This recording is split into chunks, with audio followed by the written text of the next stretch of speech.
Bienvenidos al episodio 29 de Sabiduría Franciscana.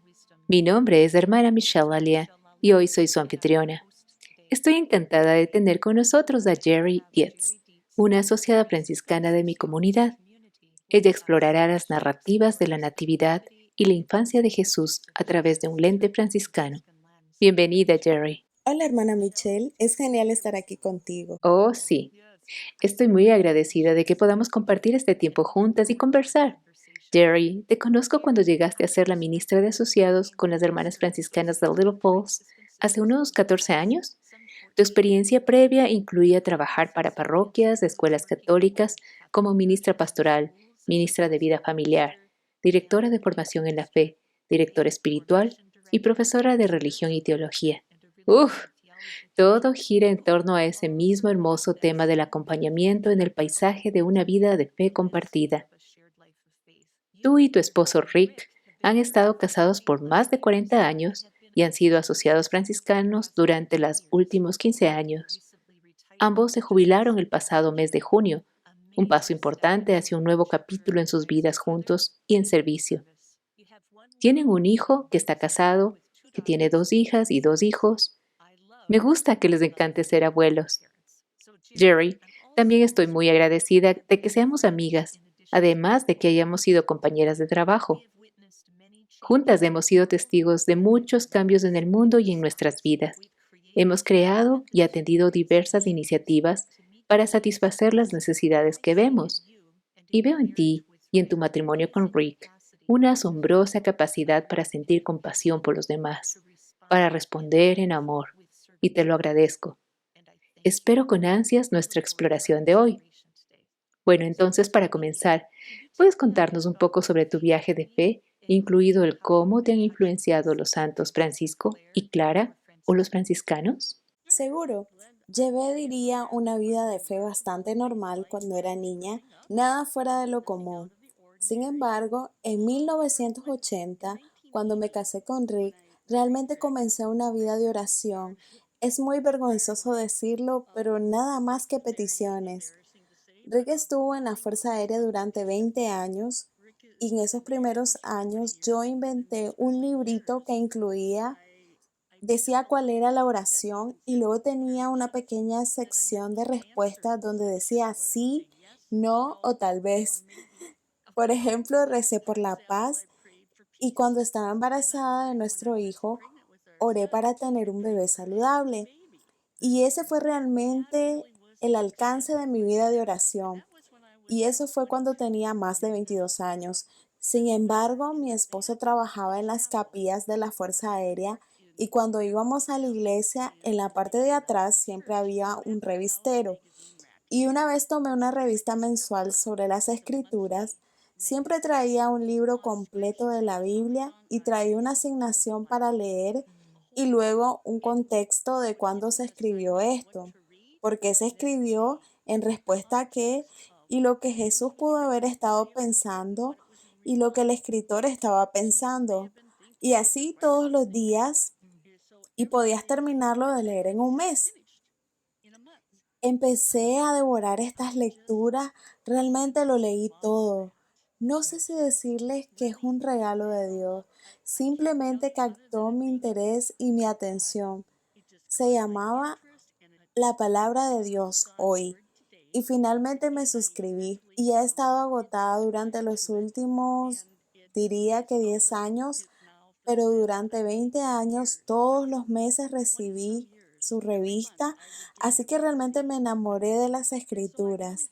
Y en un momento yo había pertenecido a un coro del grupo folclórico donde tocábamos guitarras y cantábamos y llegábamos a conocernos muy bien en ese momento en la iglesia católica. Y ni siquiera fui yo quien pensó en esto, pero dijeron, oye, hagamos un estudio bíblico juntos. Esto fue desde mediados hasta finales de los 80. Todo lo que se enseñaba de las escrituras tenía que ser impartido por un sacerdote porque creíamos que simplemente no sabríamos lo suficiente o malinterpretaríamos algo. Entonces me ofrecí para preguntarle a los sacerdotes católicos, había dos de ellos ahí, y le pregunté a uno, Me dijo que le preguntara al más joven y el 5 de enero organizamos la clase y él entró y volvió a preguntar qué queríamos. Y le dijimos como un estudio bíblico sobre cualquier libro, algo que nos iluminara. Y el 5 de enero de ese año dijo, bueno, tal vez lo hagamos el próximo año. Oh, Dios mío. Y entonces tuvimos 360 días en los que no tuvimos noticias de él. Entonces lo que hicimos fue ir con el otro sacerdote, que era un coronel y tenía más autoridad. Y dije, Dios mío, realmente queremos un estudio bíblico. Y él dijo, bueno, ¿tienes alguna sugerencia de lo que podrías hacer? Y yo tenía una sugerencia. Y para resumir un poco más la historia, hicimos el estudio bíblico ahí durante bastantes años y todos estábamos realmente llenos del Espíritu en cualquier libro que estudiáramos. Y al mismo tiempo, un poco durante ese periodo de tiempo de 1988, había un sacerdote que se iba y me llamó cuando pasaba por su oficina. Y él dijo, Jerry, tengo algunas cosas para ti. Algunas personas me dieron algunas de estas cintas y él levantó dos bolsas, dos bolsitas de plástico y dijo, realmente no me gustan, pero creo que a ti te gustarán. Me recordó a cuando alguien prueba un tipo de sopa y dice, no, no me gusta, esto es horrible. Toma, pruébalo tú. Así es. Y las cintas eran de personas de las que nunca había oído hablar antes, pero una persona era el padre Benedict Groeschel y la otra persona era el padre Richard Rohr. Y escuché estas cintas. Tanto mi esposo como yo escuchábamos esta cinta una y otra vez y fuimos a sus conferencias cuando vinieron a la ciudad. Y este padre Richard Rohr dijo, tengo un pensamiento no registrado. Sacó toneladas de cintas de cassette y obtuvimos muchas de ellas y también le sacamos mucho provecho. Y en ese momento, ahí es donde pusimos una buena parte de nuestras escasas finanzas porque en ese momento los juegos de cinta de cassette eran muy caros y recuerdo el de Richard Rohr, había un paquete de cuatro que costaba $100. Vaya, eso es mucho. Y así los escuchamos una y otra vez. Y luego siempre hablábamos de ellos. Esa fue mi presentación a estos dos nuevos sacerdotes. ¿Y cuál fue la cosa genial? Más tarde nos dimos cuenta que no sabíamos qué significaban originalmente las iniciales después de sus nombres, pero ambos eran franciscanos. Dios tiene un gran sentido del humor. Y entonces, una vez que nos dimos cuenta de que ambos eran franciscanos, pensamos, ¿de qué podemos hablar con otras personas? Nos gustaría hacer algo con respecto a esta espiritualidad franciscana. Nos fuimos dando cuenta muy gradualmente de lo que es, pero había muy poca gente en realidad. Casi no había nadie con quien pudiéramos hablar sobre esto con respecto a la teología en general. Podríamos, o ya sabes cómo es la vida de la iglesia, y siempre fue muy emocionante, pero en cuanto a la espiritualidad franciscana en sí, realmente no había nadie. Más tarde fuimos a la escuela de posgrado en diferentes momentos. Rick fue primero y luego yo, e hicimos varios esfuerzos académicos. Pero entonces lo bueno fue que acabas de mencionar cómo trabaja Dios. Íbamos a ir a una escuela de dirección espiritual. Mi esposo fue primero y vivíamos donde vivimos ahora, en Minnesota. Y la escuela estaba en Tucson, Arizona. Y mientras estaba ahí, había una hermana franciscana que habló sobre la espiritualidad franciscana. Y él estaba tan encantado al escuchar lo que ella dijo, todo le sonaba verdadero. Después de que ella terminó con su presentación, le preguntó si conocía algún director espiritual franciscano en Minnesota. Y ella dijo, bueno, ¿dónde vives? Y él le dijo, en Saint Cloud. Y ella dice, bueno, eso está como a solo 30 millas de Little Falls. Soy una franciscana de Little Falls. Y él dijo, Dios mío, y eso nos puso en un viaje. Y el nombre de esa hermana que ahora se ha ido a la presencia de Dios era la hermana Eileen Jeskier. Ella fue quien nos presentó por primera vez a las hermanas franciscanas de Little Falls, Minnesota. Y cuando Rick regresó, se unió con una hermana franciscana de Little Falls, directora espiritual. Y después de un tiempo ella dijo, Creo que a usted y tal vez a su esposa les gustaría ser asociados franciscanos con nosotros y nunca había oído hablar de eso. ¿Quiénes eran? Pero los asociados franciscanos son personas que en su vida ordinaria, con las personas con las que se encuentra, viven el carisma y los valores franciscanos en su vida diaria. Viven el Evangelio de Jesús siguiendo los pasos de Francisco y Clara.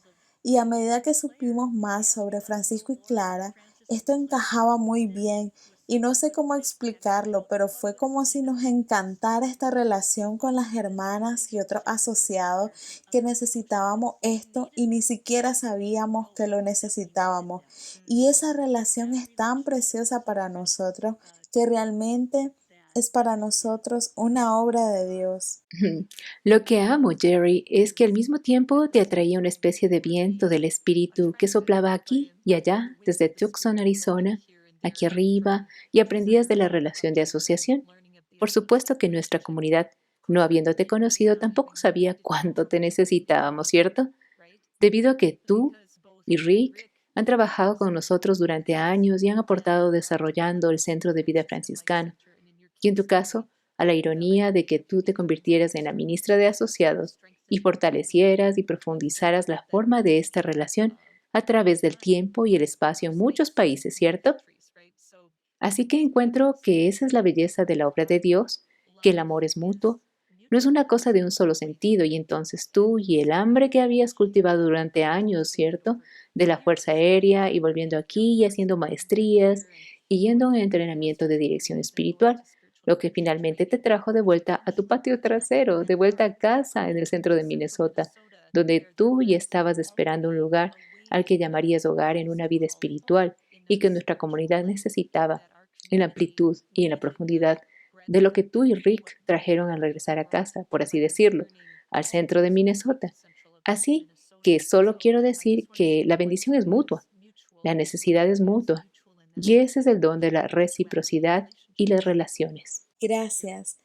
Lo que me encantó cuando estaba aprendiendo sobre los asociados es el carisma que ha recibido la tercera orden, esa gracia que ha recibido la tercera orden, que es la conversión continua. Y para mí, cuando escuché de eso, cuando leí esto, fue lo que hizo el compromiso en mí y ese entendimiento que luego fue modelado por las hermanas y otros asociados que conocimos. Nosotros no podríamos dejar de querer convertirnos en asociados y estar con estas personas que viven las buenas nuevas de Jesús. Creo que eso es como cuando dices hacer una historia larga, corta, pero eso es como el corazón de lo que estás diciendo. Y para quienes están escuchando que quizás no estén tan familiarizados con el término carisma o tercera orden, ¿podrías resumir a qué te refieres? Bueno, muchas personas que podrían escuchar este podcast saben que es la gracia, es un regalo, que todos estamos agradecidos con la presencia de Dios y tantos buenos dones de Dios. Estos son dones particulares. Un carisma es un don dado a una orden, a una comunidad que vive y se extiende hacia el mundo. Sí. Entonces sería el carisma y en particular el espíritu o espiritualidad franciscana. Pero dentro del espíritu o espiritualidad franciscana hay diferentes ramas u órdenes y de hecho retomaremos esta exploración de las ramas de la familia franciscana. Así que este es un tipo encantador de conector. Así que en los siguientes podcasts continuaremos observando a la familia franciscana en general. Solo quería resaltar que a lo que tú te refieres de la tercera orden, en nuestro caso, regular o religiosa, que te atrae por su valor central en torno a la conversión continua que ya viviste, pero encontraste a otros que compartieron ese regalo o ese valor. Así que te agradezco por aclarar a quienes tal vez estén preguntando qué es eso que acabas de decir. Gracias. ¿Sí? Ok, genial. Jerry, y tú al igual que San Francisco tienen un gran amor por el pesebre, por la natividad, por las narraciones de la infancia registradas en las escrituras. La familia franciscana tiene una rica herencia y práctica en este sentido. ¿Puedes decirnos quién se revela que es Dios con el nacimiento de Jesús? Claro, antes de compartir esto, quería contarles una pequeña historia. una especie de historia interesante que tengo sobre la Natividad y volveré a Francisco más adelante. Pero justo antes de regresar aquí, vivíamos en Okinawa, Japón, y le estaba enviando un regalo de Navidad a una amiga de mis hermanas, y era un Belén pequeño e hicimos fila durante 40 minutos en la oficina de correos y tuvimos que completar un formulario de aduana. Y la oficina de correos estaba a cargo de los militares y en el formulario mientras esperábamos en la fila. Y finalmente llegué. Ahí estaba un joven que tal vez tenía 18 años, ojos azules, cabello rubio, mejillas sonrosadas, y miró la hoja de aduana. Oh, y él era un aviador de raya, lo que significa que acababa de ingresar a la Fuerza Aérea. Y leyó el formulario de aduanas y dijo, Natavidi. Y le dije, es una natividad. Y yo pronunciándolo correctamente y no fue de ayuda para él. Y pensé, bueno, todo el mundo sabe lo que es una natividad y estaba hablando de mis suposiciones del medio oeste de Minnesota que no son ciertas y pensé en la palabra guardería y dije, Dios mío, él no va a saber qué es una guardería. Y entonces le dije, María, José y Jesús. Y él dijo, entonces no es una bomba. Y mi esposo, el sargento mayor Smarty Pants, dijo, no, eso sería boom. Gracias a Dios que esto fue años antes del 9/11, pero él no sabía que era natividad. Entonces supe que el mundo se estaba moviendo en una dirección a la que no estaba sintonizada, que no todos conocen a María, José y Jesús, pero aprendí algunas cosas. En primer lugar, cuando escuché que Francisco ciertamente popularizó la primera natividad, pensé, bueno, ¿no es eso dulce? Esculpió pequeñas imágenes para usarlas como muñecos para contarles a los niños, lo cual está bien para hacer, pero estaba muy equivocada por una buena razón. Y me gustaría compartir con ustedes algunas cosas que sucedieron en la vida de Francisco, cómo sucedió esto, que la Natividad original se inspiró en su viaje en 1221 a Tierra Santa, que incluía el lugar de nacimiento tradicional de Jesús. Entonces, eso influyó en que él estuviera ahí, así como las escrituras que estarían tanto en Mateo como en Lucas. Francisco se sintió profundamente conmovido al visitar el lugar donde Dios se hizo plenamente humano, con la esperanza de que otros puedan disfrutar de esa misma profunda inspiración y experiencia. Él animó a los creyentes a peregrinar a Belén, y no era tan simple como subirse a un avión y decirles, los vamos a cuidar y llevar a la Tierra Santa. Para 1223, el conflicto estaba entre las personas poderosas de la época que competían por el control de Tierra Santa. Hizo que el viaje fuera demasiado peligroso para los peregrinos. E imagínate tener que hacerlo a pie o en carruaje o como sea. Francisco decidió hacer lo siguiente porque no muchos podían ir a Belén. Pensó, voy a llevar Belén a los peregrinos. Entonces, en la víspera de Navidad de 1223, esto fue solo unos años antes de su muerte, Francisco creó la primera natividad o pesebre en la ciudad italiana de lo que se llama Grec. Y con la ayuda de un noble local llamado Juan, Francisco celebró el nacimiento de Jesús en una cueva en las afueras del pueblo. La liturgia contó con un pesebre lleno de heno frente a un altar temporal. Se corrió la voz entre la gente del pueblo y a la hora señalada llegó la gente del pueblo portando antorchas y velas. Y hermana Michelle, ¿te parece bien que lea una historia que escribió un fraile después de la muerte de Francisco sobre este día, sobre esta primera natividad que fue solo unos años antes? ¿Te parece bien si leo algo de esto? Oh, sí, por favor, hazlo, porque es como una fuente temprana, como escuchar a uno de los escritores de los evangelios, pero aquí es una fuente franciscana temprana. Vamos a escuchar. Bueno, está bien. Su objetivo más alto, su mayor deseo y supremo propósito fue observar el Santo Evangelio en todas las cosas y a través de todas las cosas seguir las enseñanzas de nuestro Señor Jesucristo y volver sobre sus pasos completamente. Quería seguir la enseñanza de nuestro Señor Jesucristo y caminar en sus huellas completamente con toda diligencia, con todo celo y todo deseo de su alma y todo el fervor de su corazón. De ahí lo que hizo en el año tercero, antes del día de su muerte gloriosa, en la villa llamada Greco, en la casa natal de nuestro Señor Jesucristo, quería que el bebé fuera recordado con reverencia. Unos 15 días antes del nacimiento de Cristo, Francisco se dirigió a este hombre Juan y le dijo: si quieres celebrar la próxima fiesta del Señor en Greco, date prisa y haz lo que te digo.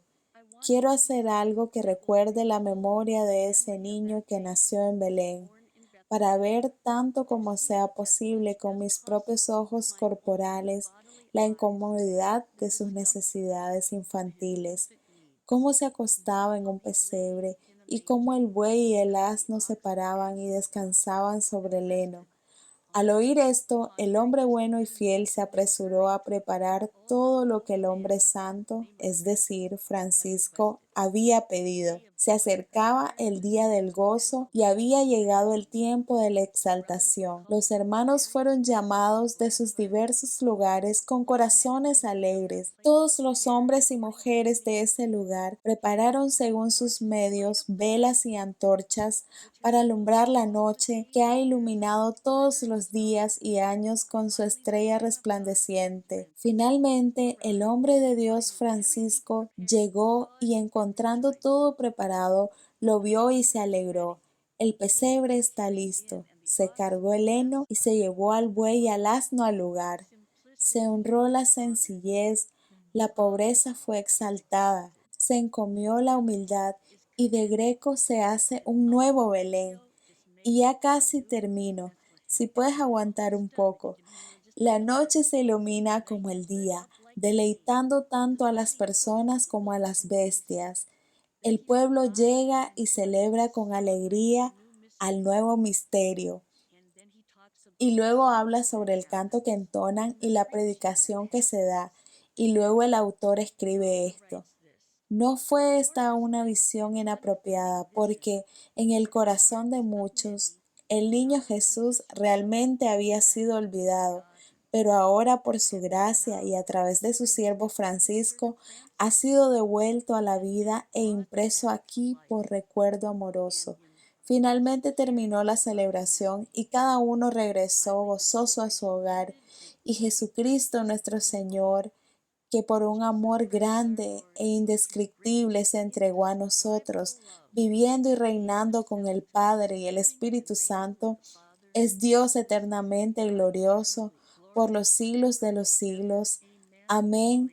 Aleluya, aleluya. Esa es una hermosa historia, ¿eh? Lo es. Gracias por permitirme leerte esto, porque en ninguna parte podría contar la historia de la primera natividad de Francisco mejor que lo hizo el autor aquí. Y es tan hermoso porque podemos ver cómo Dios se ha inclinado sobre el mundo y viene a nosotros como un bebé pequeño, aparentemente insignificante y vulnerable. Podemos estar agradecidos de que el Señor vino a nosotros en la forma de un niño, en lugar de la forma de un comité, un jurado, un dictador, un rey con pronunciamientos reales delante de él. Piensa en los príncipes de Inglaterra y toda la situación que nosotros honestamente amamos por ellos y nos encanta ver. Pero en Jesús, este bebé no comunica una serie de ideas o principios científicos o algoritmos. El bebé ni siquiera habla. El niño está ahí para que veamos el amor de Dios en la carne. Y Dios viene a nosotros en una forma muy humilde, en una forma que es pobre. Y para Francisco, la encarnación revela la presencia de Dios en el mundo, en la pequeñez de nuestra vida, en la pequeñez de un niño nacido donde comen y viven animales, la pequeñez de aquellos que tú y yo y todos los que escuchan, que conocen a personas sin hogar y vulnerables, en aquellos que sufren enfermedades y enfermedades mentales y aquellos que son ancianos y solitarios. Jesús está en aquellos que no tienen lugar en la posada de nadie. Pero, y esto en realidad es más que una espiritualidad jesuita, es el amor de Dios. Jesús está esperando que nos acerquemos y nos abracemos. Y digo que fue jesuita porque los jesuitas hablan de ponerse uno mismo en la historia. Y la opinión de Francisco de que aquí Jesús es un bebé es sostenerlo en sus brazos. Y los franciscanos difundieron rápidamente esta práctica de crear belenes con animales vivos y actores. Y estas escenas vivas fueron los primeros nacimientos. Y cuando crecí, eran esos muñequitos de madera que colocábamos encima del televisor y también se desarrollaron esos belenes estáticos que permitieron que la escena permaneciera expuesta por periodos más largos para que pudiéramos meditar en ellos. Y pensé, ¿por qué nunca había hecho eso antes? Realmente meditar sobre ellos y pensar en lo que significa esto. Como Dios descendiendo, Dios encarnado, está aquí mismo siempre. Y tengo que decir que a veces cometo el error, paso por alto este buen mundo creado que nos rodea en busca de Dios. Paso por alto lo material, es decir, la carne de los demás, de aquellos en nuestras vidas. Y hay un fraile llamado hermano Bill Shore y dice que estamos tratando de mirar más allá del mundo, fuera del mundo, más allá de lo material, a un Dios que está lejos y separado. Es como si cuanto más nos alejamos de nuestro propio espacio, de nuestras propias experiencias, de donde estamos parados en la tierra, cuanto más salimos, más cerca estamos de Dios. Curiosamente, en cambio, cuando celebramos la Navidad es todo lo contrario. Es como si Dios tratara de encontrar la manera de acercarse lo más posible a nosotros. Por eso celebramos la Navidad. Por eso celebramos la Natividad. Es la buena nueva del amor de Dios que Francisco estaba tratando de encarnar para nosotros, para mostrarnos a través de esta Natividad viviente. Y cuando leí antes de su biógrafo que el niño Jesús realmente había sido olvidado, y la razón por la que Francisco quiso hacer esto es porque quería traer esto de vuelta a la memoria de la gente, porque realmente no se celebraba tanto. Era la Pascua la que se celebraba. Y eso me recuerda al joven de las Fuerzas Aéreas con el Nata Vidi, que no creo que haya olvidado, no creo que lo supiera. Y así, una vez más, necesitamos las buenas nuevas de la Natividad de Dios con nosotros y el amor de Dios por nosotros. Y esa es la alegría que nos trae Francisco en Navidad. Vaya, gracias. Y agradezco que lo pongas en el contexto de que a veces buscamos a Dios, como dice el hermano Bill Short, por ahí en alguna parte, pero la natividad y el nacimiento de Dios entre nosotros como un niño es un movimiento muy diferente. Y el movimiento de otra cosa que diría el hermano Bill es la materia importa. Cierto, Entonces, ¿podrías decirnos cuál es el nombre del biógrafo? Y luego pondremos un enlace a esto en las notas del programa. claro, el nombre de él es Tomás de Celano y es el capítulo 30. Genial, sí, pondremos un enlace a esto porque en línea todas estas fuentes tempranas están disponibles. Solo tenemos que conectarnos con ellos y son lecturas muy ricas y coloridas. Así que gracias por tomarte el tiempo para compartir uno de ellos con nosotros. De nada. Sí, ¿y hay algo más que quisieras decir sobre la forma en que nació Jesús? Dios, creo que San Pablo quien lo dice en el libro de Filipenses, él no se aferró a la piedad, se vació a sí mismo y vino aquí como un ser humano. ¿Algo más que quieras decir sobre cómo nació y vivió aquí? Y si eso tiene algo que decirnos hoy sobre cómo podemos vivir nuestras vidas. Sí, y permítanme comenzar con una pequeña historia para mostrarles por qué. ¿Recuerdas o algunas personas pueden recordar acerca de Jay Leno cuando era el presentador de The Tonight Show?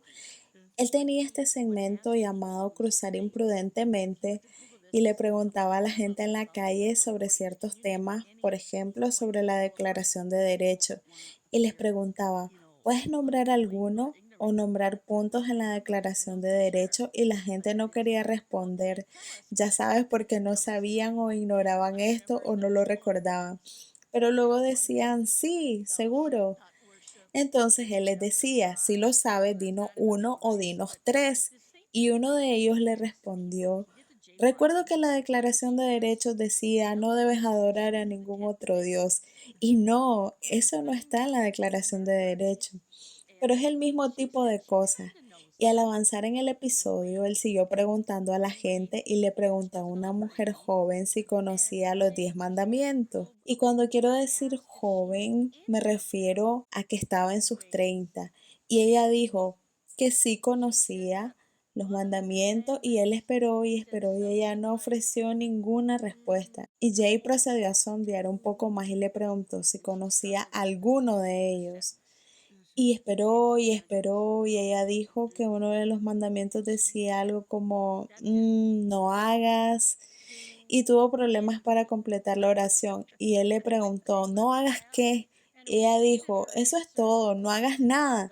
Jay Leno se rió y repitió su respuesta y dijo, y Dios le dijo a Moisés, escribe esto, no hagas nada. Y me hizo reír, pero me iluminó sobre lo que la gente piensa acerca de Dios y es como, ¿dónde estamos parados?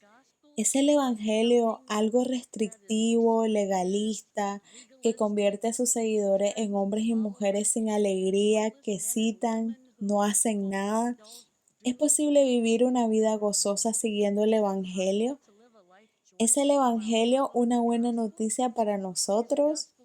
Y realmente no podemos entender el mundo material, el mundo de la creación, a menos que veamos, a menos que lleguemos a verlo como bueno en Cristo, que es un buen mundo y los evangelios se llaman las buenas nuevas. Todo lo que Dios ha creado es muy bueno. Lo leemos en el libro de la sabiduría, lo escuchamos de San Pablo y creo que nuestro mundo está dominado, desafortunadamente, por aquellos que piensan que simplemente no deberíamos hacer nada. Tiene un significado importante esta buena noticia para los franciscanos. Al leer los escritos de Francisco nos encontramos con la palabra bueno con tanta frecuencia que su lema franciscano es ver que el mundo es bueno. Y he notado que las hermanas y hermanos franciscanos que he conocido y asociados todavía ven el bien en los demás. Esto no significa que no tengamos nuestras fallas, pero son buenos oyentes y escuchan a las personas que tratan de aferrarse a la bondad que hay dentro de ellos y les recuerdan a Jesús como la buena nueva. Y Francisco escribe esto en una carta. Se llama una regla, se llama la regla anterior. Y me gustaría leer cuán importante es esa palabra de bien. Por lo tanto, no deseemos otra cosa. No deseemos otra cosa y nada nos agrade y deleite sino nuestro Creador y Redentor y Salvador, el único Dios verdadero, que es la plenitud del bien, todo bien, el verdadero y sumo bien, el único bueno, misericordioso y amable. Por tanto, que nada nos estorbe, que nada nos separe, nada se interponga entre nosotros. Amén. Y sigue aún después de eso y dice, volvámonos siempre a Dios Altísimo. Él es todo bien y reconoce que todo bien es de Dios. Y gracias a Dios por todo, de quien proceden todos los bienes, porque todo bien es de Dios, el único bueno. Francisco simplemente no pudo escribir lo suficiente sobre la bondad de Dios y eso nos da alegría.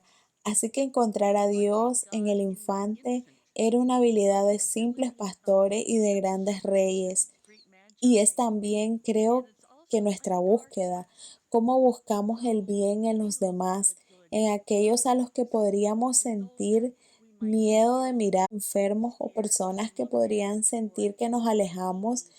que Dios está con ellos. Y así cuando nos preparamos para la temporada con todos los regalos y fiestas y hermosos nacimientos, Francisco nos llama a recordar que celebramos a este gran Dios que irrumpe en la creación y se encarna, convirtiéndose en uno de nosotros. ¿Y cómo se debe celebrar? Que la Navidad es un tiempo para celebrar a Dios haciéndose nosotros y nos regala la bondad y el amor de Dios para siempre. Eso es mucho. Qué hermosa raíz en Dios es el bien y nuestra invitación a compartir y ver el bien, nutrir el bien. Nuevamente, pondremos un enlace a este pasaje de la regla anterior en las notas del programa y puede que también sirva para quienes no están familiarizados. Nos hemos referido varias veces en este episodio sobre el Evangelio y en su historia del joven en Okiwana sin saber qué era la natividad o Jesús, María y José. Me recordó, digamos, ¿podrías decir brevemente qué es el Evangelio? ¿Qué es un Evangelio? Sí, el Evangelio proviene de dos palabras griegas.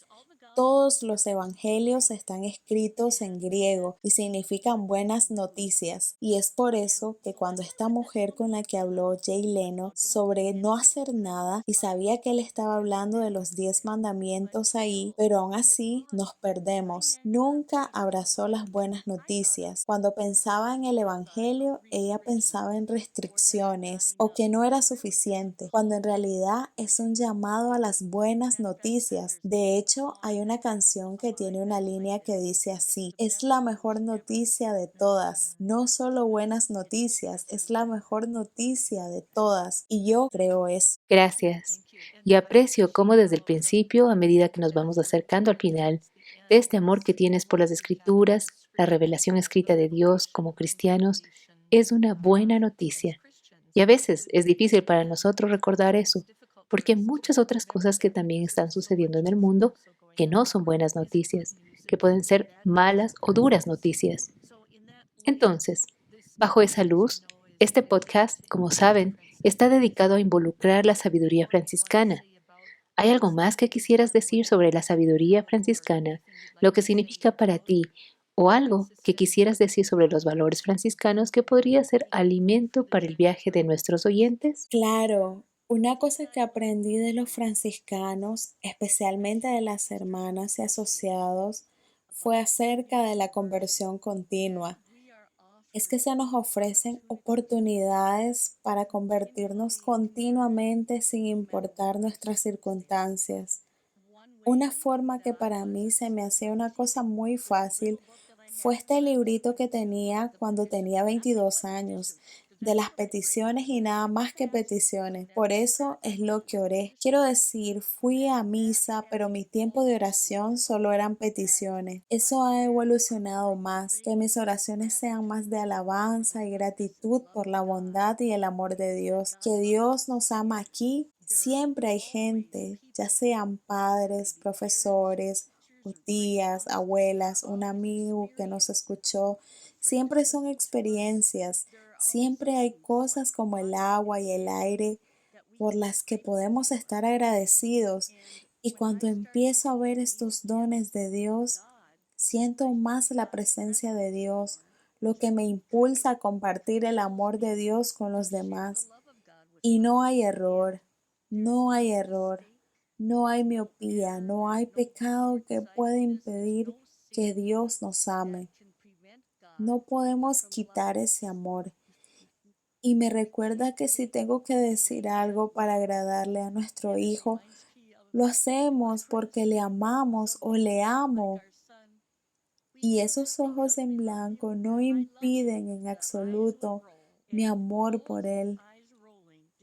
Entonces, si tenemos problemas para creer que pensamos que no estamos a la altura de Dios, no se trata de eso. Si tenemos problemas para creer, esta temporada es la que nos llama a acercarnos y mantener el amor de Dios cerca, como lo haría con un bebé, y recordar el gran amor de Dios por nosotros sin importar nada, y dejar que ese amor venga y celebre. Bueno, gracias Jerry por estar aquí en el podcast de hoy.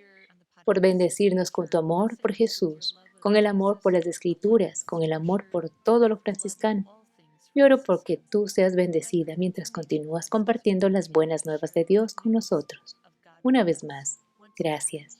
Gracias, hermana Michelle. Dios les bendiga a todos. Gracias. Gracias y a ti también.